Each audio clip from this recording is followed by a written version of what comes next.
So, magandang umaga po sa ating mga kaibigan, mga rider, taxi driver,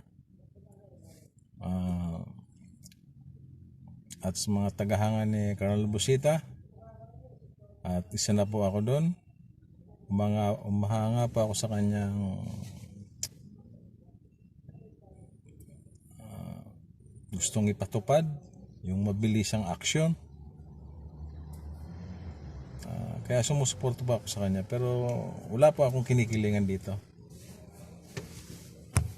Gusto ko lang yung kanyang style. Matagal na po ako yung tagahanga, pero siyempre maliit lang po tayo na tao, hindi po tayo masyado nakikisawsaw. Pero sa ngayon po mag-comment lang po ako dahil kinasuhan po siya. Kaya tama pa yung sinasabi niya na mahirap mag-contest. Bakit? Naranasan ko po yan eh. Minsan po nag-contest po ako sa isang local. Sabihin ko na po, sa isang Mandaluyong po.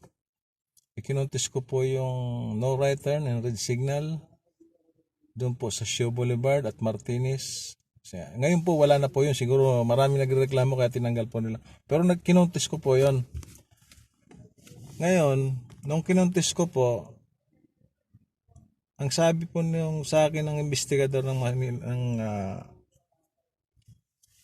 Mandaluyong, sabi niya sa akin, Sir, kung gusto nyong ipawalang visa po yung signboard doon, sabi niya sa akin, mag-file daw po ako ng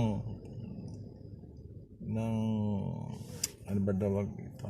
Yung formal complaint po sa konsiho ng Mandaluyong. Biruin niyo po yung dadaling ka sa ganung bagay, napakasimpleng problema, di ba? Yung titingnan mo lang kung tama yung pinapatupad nila doon na no right turn, no red signal. Kasi po yung lugar na po yon may left turn po doon eh. Ngayon, pag nagupo yung left turn, siyempre natatakpan po yung diretso na galing ng Kalentong. So pag kaliwa nung papunta ng City Hall, sasabayan mo naman po ng pakanan. Siyempre open po yan eh. Ngayon, ayaw po nila ng gano'n. Ang gusto po nila, sundin yung no right turn red signal. So, parang mali eh. Di ba? Parang imbis na makatulong ka sa traffic, parang pinipigilan mo pa yung traffic na yung flow ng isang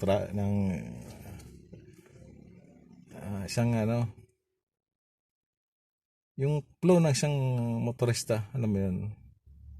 So, parang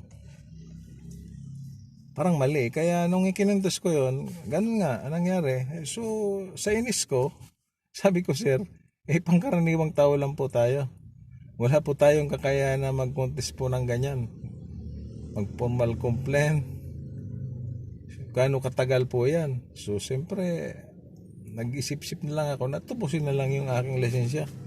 Kaya, tama po yung sinasabi ni Colonel Busita na, pag nakita mo ng tama, kung talagang investigador ka, puntahan mo talaga kung yung reason na reklamo niya. Di ba? Para makita mo kung tama. So, ganun ang ginagawa ni Colonel Busita, yung pupuntahan kung tama, kung mali. Hindi naman siya kumakampi ng mali. Alam niyo yun? Kaya, nandun po yung suporta ko sa kanya. Pero wala po akong sama ng loob sa anumang traffic enforcer. Dito lang po tayo sa pinaglalaban ni Colonel Busita